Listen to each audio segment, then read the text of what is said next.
जो कल का दिन बीता है, जज साहब ने एक फैसला सुनाया है। उस फैसले में दिल्ली गुरुद्वारा कमेटी के प्रधान के ऊपर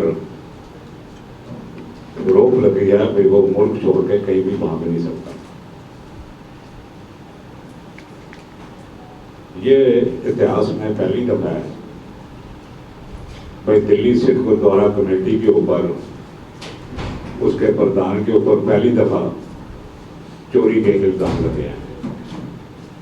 ये इतिहास में यह भी पहली दफा है भाई दिल्ली गुरुद्वारा कमेटी के प्रधान को गुरबाणी का कंठ नहीं है, गुरबाणी पढ़नी नहीं आती है, गुरबाणी के अलावा उसको सिख इतिहास के बारे में कोई जानकारी नहीं है, गुरुओं के इतिहास के बारे में कोई जानकारी नहीं है। और इसमें भी शक है वो तरतीबवार 10 गुरु साहबान के नाम भी ले सकता है कि नहीं ले सकता, ये भी शक की सुई है। और ये पहली दफा हुआ है कि दिल्ली गुरुद्वारा कमेटी के प्रधान की चोरियों की तहकीकात करते हुए, संज्ञान लेते हुए जज ने, डॉक्टर पंकज शर्मा हैं, जज साहब ने ये हुक्म सुनाया है, ये लिखती आर्डर की कॉपी मेरे पास है भाई ये जो सा है गोलक चोरी के इल्जाम में,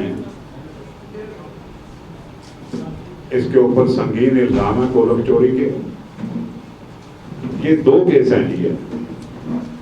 पहला केस तो है इसने एक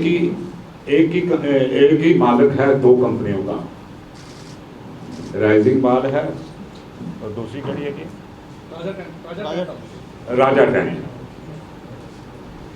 इनका मालिक एक है, इनका काम एक है, इनके बिल 2 हैं। राइजिंग बाल का लैता है, राजा टैंक का लैता है, और इसकी अप्रूवल के साइन जो हैं ये सिरसा ने खुद किए हुए हैं, खुद किया हुआ। किसी को काफी चाहिए होगी तो वो ले सकता है मेरे से। दूसरा केस है 2015 में इन्होंने टेंट खरीदे हैं कुछ 1.25 करोड़ रुपए के, 5-10 लाख कंपनी बढ़ती हो सकते हैं। वो टेंटों की जो बिलों की कॉपी है वो हमारे पास 2017-18 में आई, और उसमें जब हमने तहकीकात करी तो तहकीकात करने में ये पाया गया भाई वो एक्सिम प्राइवेट लिमिटेड नाम की कंपनी थी, प्राइवेट लिमिटेड नाम भी लिखा हुआ था, और उसके ऊपर 7 लाख रुपया वैट की भी अंकित किया हुआ था। तो ये 7 लाख रुपया वैट का है, ताकि इसकी जेन्युइननेस के ऊपर किसी को शक शुबा ना हो। 7 लाख रुपया ये सरकार का भी खाते, और वो जो कंपनी थी वो एक शेल कंपनी थी, उसकी बिल्डिंग ही होंद में नहीं थी। हमने जब तहकीकात करी, मदनपुर खादर में जाके अपना आदमी भेजा, वहां पर उस एड्रेस की कोई बिल्डिंग नहीं थी। इतने संगीन जुर्म के बाद हमने पुलिस में केस दर्ज कराने की भरपूर कोशिश की, मगर ये उस वक्त राजभाग में भागीदार थे बादल। इन्होंने अपना रसूख वर्त के इस्तेमाल करके सरकारी, क्योंकि हरसिमरत कौर कैबिनेट मिनिस्टर थी, उसके सेक्रेटरी से ये अलग अलग मिनिस्ट्रियों में टेलीफोन करवा सकता था, और बादलों ने इसको पूरा सपोर्ट किया, इसकी चोरी को सपोर्ट किया, गुरुद्वारे की लूट को बर्दाश्त किया, क्योंकि उनको ये लूट जो सी थी वो बारह खाती थी, क्योंकि इसी लूट के पैसों से वो इलेक्शन लड़ते थे। ये उनका मोडस ऑपरेंडी थी, उनकी मोडस ऑपरेंडी। ये लूट जो उनसे है, नहीं तो अभी तक इतना संगीन जुर्म हो और बादलों की तरफ से कोई बयान ही नहीं आया। वैसे तो ये खड्डे जाकर गिन रहे हैं अभी दरियाओं के। अरे भैया दिल्ली का खड्डा तो गिन ले। साहब सुखबीर सिंह बादल साहब ये दिल्ली का खड्डा देखो कितना बड़ा खड्डा हो गया चोरी कर कर करके, वो भी गुरुद्वारे की। वो तो किसी ने रेत उठाई है कि नहीं उठाई है ये तो तुम्हारा कहना है, हमने इसके बीच में नहीं पढ़ना। पर जो यहाँ पर पैसे लूट के ले गए हैं, आप अभी तक खामोश क्यों हो, चुप्पी तोड़ी क्यों नहीं? बयान तो आप ही दो और 2 मिनट के बाद अमृतसर से दिल्ली और दिल्ली से अमृतसर चला जाता है। पर इन्होंने चुप्पी इसलिए साधी है बादल दलों ने, ये बादलों का थापा हुआ चोर प्रधान है। बादलों के मतवातर प्रधानों के ऊपर ये दोष ढके हैं और बादल जो से हैं सभी के साथ भागीदार थे। जब तक वो देते रहे वो बैठे रहे, जब तक नहीं दिया तो ये जो है ये बाहर हो गए। इसकी भी उम्र तब तक है जब तक ये माल आगे बुझाएगा नहीं। हमारा ये कहना है भाई, दिल्ली सिख गुरुद्वारा प्रबंधक कमेटी में मैंने किसी भी फजूल बात का कोई जवाब नहीं देना है। किसी ने पूछना हो तो मैं उसका जवाब दूंगा। 100 बात की एक बात, सरसा चोर है, सरसे ने चोरी की है, समुच्चा बादल और समुच्चा बादल दल चोर है।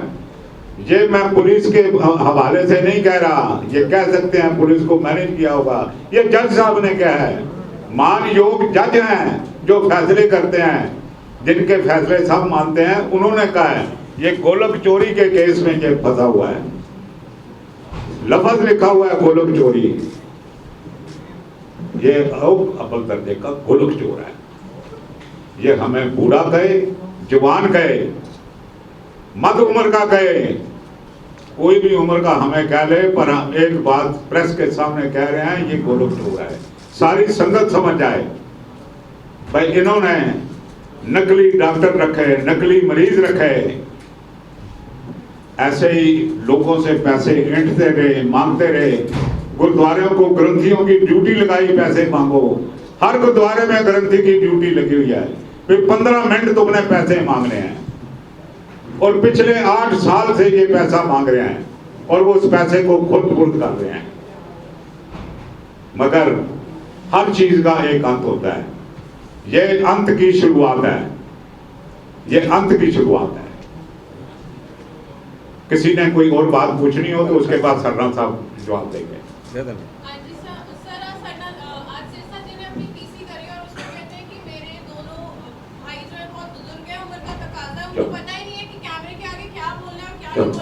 और मैं ये पब्लिकली बोलना चाहता हूँ कि मैं 340 के तहत इनके ऊपर एप्लीकेशन लगाऊंगा और ये जनतक तौर पर 680 का क्या कहेंगे आप?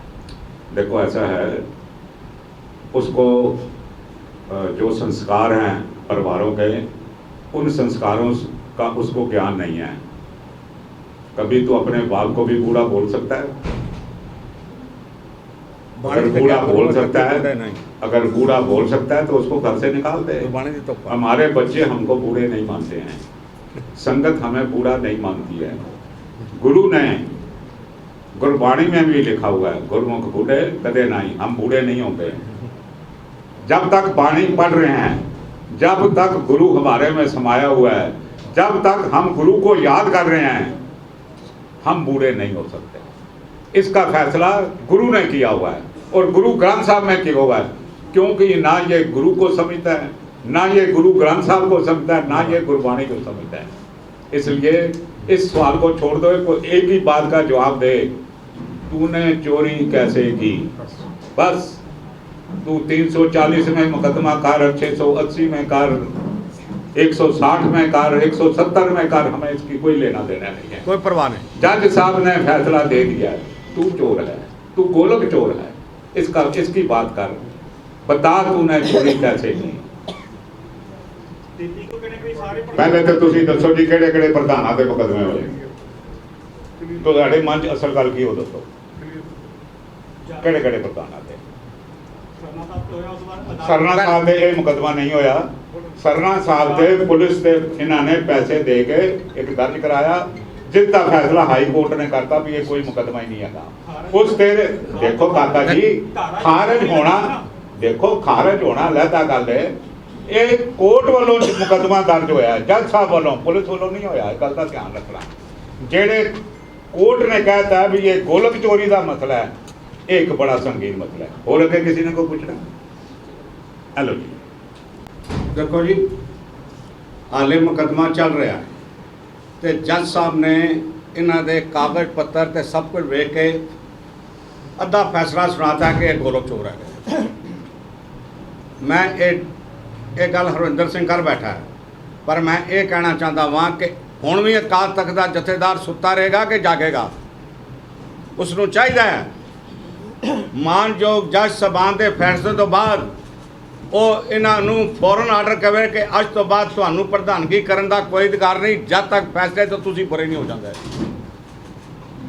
ਜੇ ਨਹੀਂ ਇਹਦਾ ਮਤਲਬ ਸਾਰਾ ਦਾ ਸਾਰਾ ਬਾਦਲ ਦਲ ਸਣੇ ਜਥੇਦਾਰ ਸਭ ਇਹਦੇ ਨਾਲ ਇਕੱਠੇ ਆ ਗਏ ਔਰ ਚੋਰੀ ਦੇ ਸ਼ਾਇਦ ਭਾਈਵਾਲ ਵੀ ਹੋਣ। पहली गल तुहाडे विच कर रहा, मेरा किसी नाल कोई याराना नहीं है। सिख होने के नाते जिथे कोई मिल जाए, मैं गुरु की फतेह जे सरसा भी सामने आएगा उन्होंने भी फतेह बुला देगा कि गुरु की फतेह है। ना कानून से दोस्ती, ना कानून से बैर। मैं 8 साल 6 साल 4 साल मेरी किसी नाल ना कोई दोस्ती ना होगा। जिन्हां ने है गलतान है साडा उन्होंने नाल कोई नहीं आता, कुछ नहीं आता। अगे गल करो। Thank you. और किसी ने कोई गल पूछनी होगी जी, कोई क्लैरिटी लैनी है लै लो।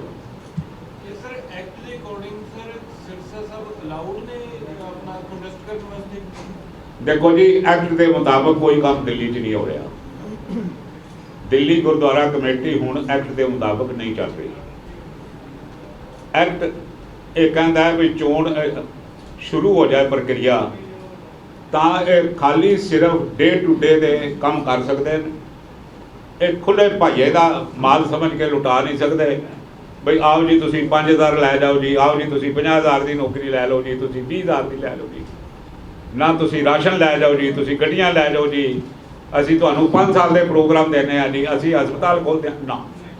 जब टाइम सी तां ते कुछ कीता कोई नहीं। टाइम बीत गया, इलैक्शन आ गया, हुण इन्हां सारे काम याद आ गए और इवें ही है। देखो ये एक्ट के मुताबिक नहीं है, कोई काम सरसा नहीं कर सकता। ये डायरैक्टर ने भी इन्हों चिट्ठी लिखी है। दिल्ली गुरुद्वारा कमेटी के मीत प्रधान भी साडे नाल बैठे ने, इन्होंने भी चिट्ठी लिखी है बई चोरियां चकारियां का कोई जवाब नहीं दे रहा, जाता ही नहीं इस पासे। असी कहने हैं तू चोर है, ये कहना तुसीं बुढ़े हो। भाई जवाब दे तू यार। असी कह रहे चोर है, चोरी का जवाब दे। ये कहना हुण भाई दाढ़ी तो मैं काली करनी कोई नहीं, मैं जवान हो हाँ बाकी तो कुश्ती लड़नी है मेरे नाल, मेरे नाल कोई दौड़ लड़नी है, मैं कोई ओलंपिक जाना है, मैं कोई स्टेट एथलैटिक मीट जाना है। महाराज सच्चे पातशाह जब तक जिंदा रखेगा, बड़ी अच्छी सेहत दी हुई है, गुरु की बड़ी कृपा है, बड़ी कृपा है गई। तू किहड़े पासे पिया होया है? तू चोरी का जवाब दे। कोई भी काम एक्ट मुताबिक नहीं हो रहा। दिल्ली सरकार नूं चिट्ठियां लिखियां हुई हैं। असी बेनती करते हैं दिल्ली सरकार को जल्द तो जल्द चोण करावे।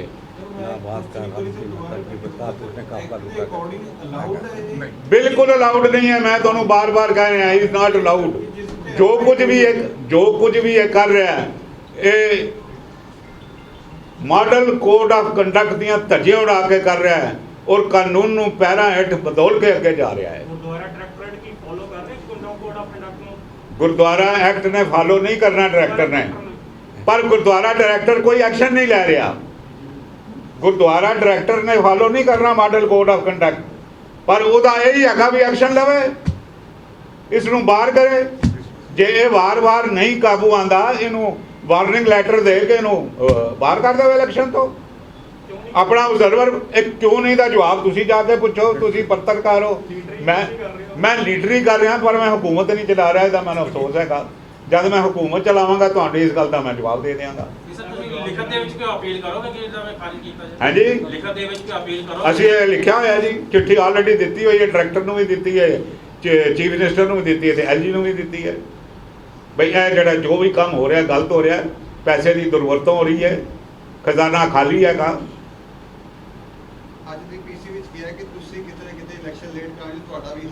मेरा हथ है, मैं तो सिर्फ धड़ की बाजी ला के this is a wrong information you have got. आप पीसी ਦੇ ਵਿੱਚ मैं कहना जी you have wrong information you have got battery wrong. मैं सिर धड़ ਦੀ ਬਾਜੀ ਲਗਾ ਕੇ ਲੱਗਾ ਹੋਇਆ ਵੀ ਚੋਣਾਂ ਹੋਣ। ਚੋਣ ਉਹ ਰੁਕਵਾ ਰਹੇ ਨੇ ਜਿਹੜੇ ਚੋਣ ਨੂੰ ਨਹੀਂ ਜਿੱਤ ਰਹੇ। ਤਾਂ ਕਹਿ ਰਹੇ ਬਿਨਾਂ ਦੇਖੋ ਜੀ ਇੱਕ ਮਿੰਟ। ਬਾਦਲ ਦਲ ਵਾਲੇ ਪੂਰਾ ਆਪਣਾ ਤਾਣ ਮਾਣ ਲਾ ਰਹੇ ਨੇ ਚੋਣਾਂ ਨੂੰ ਸਾਏ ਰੁਕਵਾਉਣ ਸਾਡੇ ਦੇ। ਕੋਈ ਵੀ ਇੰਟਰਸਟ ਨਹੀਂ ਹੈਗਾ ਚੋਣਾਂ ਹੋਣ 'ਚ, ਸਿਰਫ ਸਾਡੀ ਪਾਰਟੀ ਉਹ ਤਾਂ ਇੰਟਰਸਟ ਕਹਿ ਰਹੇ ਬਿਨਾਂ ਇਲੈਕਸ਼ਨ ਅਸੀਂ ਇੱਕ ਦਿਨ ਵੀ ਨਹੀਂ ਰਹਿਣਾ ਚਾਹੁੰਦੇ। ਹਾਂਜੀ? ਇੱਕ ਦਿਨ ਵੀ ਨਹੀਂ ਰਹਿਣਾ ਚਾਹੁੰਦੇ। ਉਹ ਰਹਿਣਾ ਨਹੀਂ ਨਾ ਚਾਹੁੰਦੇ। ਕਮਾਲ ਕਰਦੇ ਪਏ ਹੋ। ਕਤਨੀ ਤੇ ਕਰਨੀ ਚਾਹੀਦੀ ਤੇ ਫਰਕ ਹੈਗਾ। ਉਹ ਰਹਿਣਾ ਨਹੀਂ ਚਾਹੁੰਦੇ ਪਰ ਛੱਡਣਾ ਵੀ ਨਹੀਂ ਚਾਹੁੰਦੇ। ਆਏ ਮਾਏ ਮੈਂ ਰਹਿ ਨਾ ਸਕਾਂ ਤੇਰੇ ਬਿਨਾਂ। ਇਹ ਗੋਲਕ ਮੈਨੂੰ ਬੜੀ ਸਤਾ ਰਹੀ ਹੈ। ਗੋਲਕ ਬੜੀ ਪਿਆਰ ਕਰਦੀ ਹੈ। ਮੈਂ ਇਹ ਨਹੀਂ ਛੁੱਟਣੇ ਨਹੀਂ ਛੋਟੂ ਰੇ ਬਾਬਾ ਰਾਮ ਨਾਮ। ਐਨੀ ਕੁਐਸਚਨ? ਤੁਹਾਡਾ ਬਹੁਤ ਬਹੁਤ ਧੰਨਵਾਦ ਹੈਗਾ। ਸਾਰਿਆਂ ਨੂੰ ਰਿਕੁਐਸਟ ਹੈ ਕਿ ਕੋਈ ਚਾਹ ਪੀਤੇ ਬਗੈਰ ਕੋਈ ਵੀ ਨਾ ਜਾਏ। Thank you very very much. ਥੋੜਾ ਫੇਸ ਥੱਲੇ ਕਰ ਲਓ ਥੋੜੀ ਜਿਹੀ ਥੱਲੇ ਕਰ ਦੋ ਨਾ ਫੇਸ ਤੋਂ ਥੱਲੇ ਕਰ ਲਓ ਜੀ, ਮੂੰਹ ਤੋਂ ਥੱਲੇ ਲੱਗਿਆ ਜਾ ਰਿਹਾ।